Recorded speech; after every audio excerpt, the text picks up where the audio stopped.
Hello. ভাইয়া তুই permanently বাড়ি চলে আয়। ওমা, তুই তো দেখছিস তোর ভাবির মতো কথা বলতেছিস। সাদে বলি না। কি হয়েছে আনিকা, কোনো সমস্যা? ওই যে আরো 1 মাস আগে যে ছেলেগুলোকে মারছিলি না, ওরা তো এবার কিচ্ছু করে নাই, কিন্তু এবার ওরা ওদের বন্ধুদেরকে দিয়ে আজে বাজে কথাবার্তা বলায়। ইভেন আমার অন্য ধরে টান দিছে। ইকরার তুই জিজ্ঞাসা করিস, আমার সাথে ছিল, আরো আজে বাজে কথা বলছে। আমি আর কলেজ যাব না, তুই বাইকে করে কলেজে দিয়ে আসলে যাবো, নয়তো যাবোই না। এইভাবে একদম খারাপ লাগে। আনিকা বোন আমার আসতে কিন্তু এবার একটু লেট হবে, কিন্তু তুই চিন্তা করিস না, আমি মুস্তাফাদেরকে বলে দিচ্ছি, ওরা মনে হয় এবার ওদের গাইড করে দিবে। তুই টেনশন করিস না, আমি ওদেরকে বলে দিচ্ছি।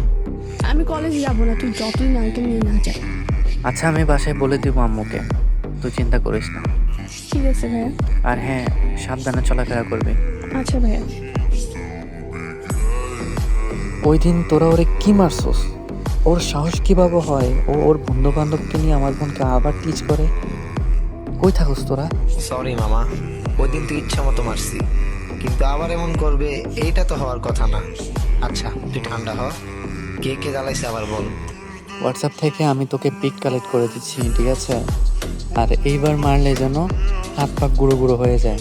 আচ্ছা চিন্তা করিস না, এইবার কোন এক মায়ের বুক খালি হবে।